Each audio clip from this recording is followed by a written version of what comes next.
Здравствуйте, коллеги! Меня зовут Антон Пасохин, я являюсь управляющим партнером видеорекламного агентства «Видеозаяц».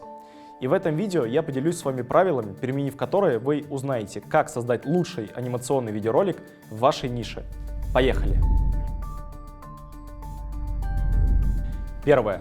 Заполните максимально подробно и качественно техническое задание. Как любая стройка начинается с архитектурного плана, так и профессиональное создание видеороликов начинается с постановки задачи, а именно с заполнения клиентом технического задания. Этот этап является фундаментальным, и чем качественнее он будет выполнен, тем лучший результат на выходе вы сможете получить. Не ленитесь, уделите столько времени на заполнение данного документа, сколько потребуется, ведь вы инвестируете свои средства, окупаемость которых напрямую будет зависеть от качества конечного продукта. Если будет нужно, созвонитесь с менеджерами агентства и попросите их заполнить бриф вместе с вами. Предоставление максимальной информации о вашем проекте, продукте или услуге на старте – это первый шаг к разработке лучшего видеоролика в вашей нише. Кстати, подробную видеоинструкцию о том, как заполнять форму нашего технического задания, вы можете посмотреть, перейдя по ссылке. Второе. Проведите конкурентный анализ.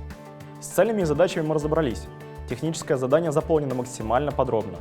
Следующим шагом, приближающим нас к разработке лучшего видеоролика в вашей нише, является конкурентный анализ. В первую очередь, нужно оценить ваше конкурентное окружение, проанализировав визуальную упаковку каждой отдельно взятой компании.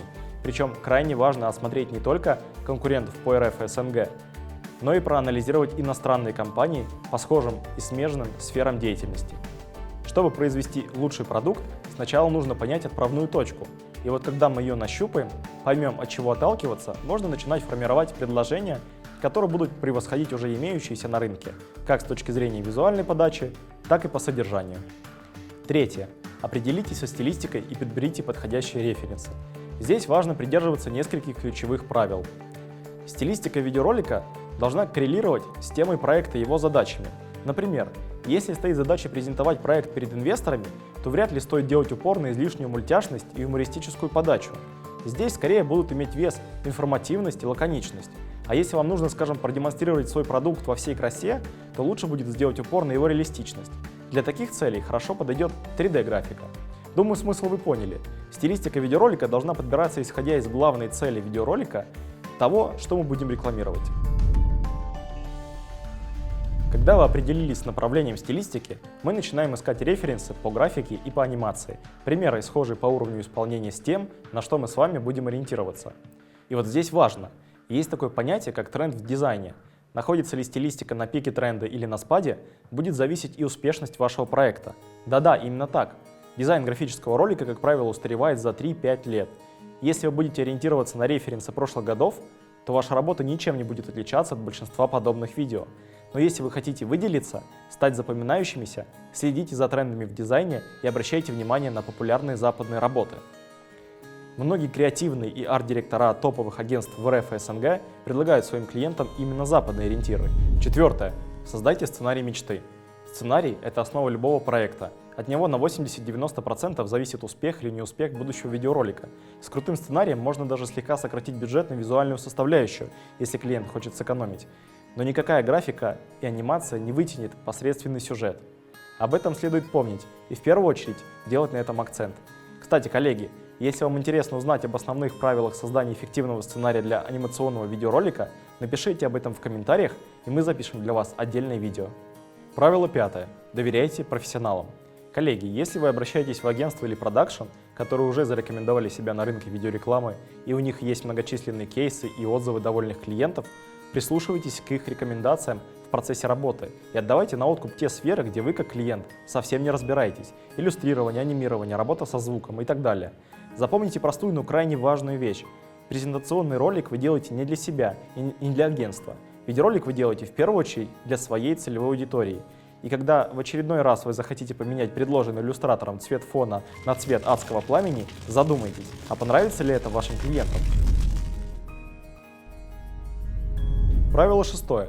Думайте о том, как помочь агентству или продакшену произвести лучший видеоролик в вашей нише, а не о том, как сэкономить на этом. Эта мысль посетила нас недавно, коллеги, и считая ее глубокой и в каком-то роде фундаментальной, мы решили поделиться ею с вами. Дело в том, что клиенты, обращаясь в агентство за рекламным видеороликом, слишком часто смотрят не в тот конец подзорной трубы. Первое, на что обращают внимание клиенты, это, конечно же, стоимость. Не будем лукавить, все хотят получить максимальное качество продукта за минимальные средства. И вот именно с таким убеждением клиенты приходят в агентство и заказывают видеоролик. Но наш опыт подсказывает, что когда клиенты смещают свой фокус внимания с цены ролика на его ценность, то работа начинает строиться совсем иначе. Маленький, но очень полезный совет. Работая с агентствами или продакшенами, спросите себя, как я могу сделать работу подрядчиков эффективнее?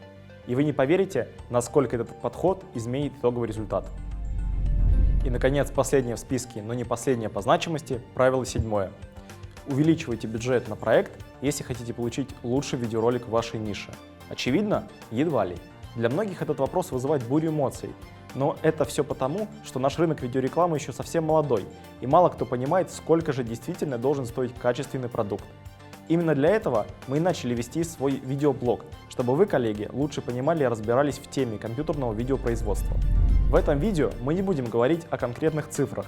Если вам интересно получить ответ на вопрос, сколько стоит ролик, посмотрите отдельное видео по ссылке. Я лишь отмечу, что если вы претендуете на лучший видеоролик в вашей нише, то объективно будьте готовы инвестировать в его разработку больше, чем ваши конкуренты. Ведь, как говорится, какая разница, сколько это стоит, если это окупается.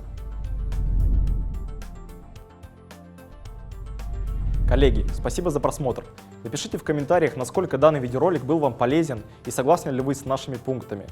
Подписывайтесь на наш канал и паблик ВКонтакте. Оставляйте заявку на бесплатную консультацию на сайте, ссылка будет в описании. И мы с большим удовольствием разработаем для вас лучший видеоролик в вашей нише.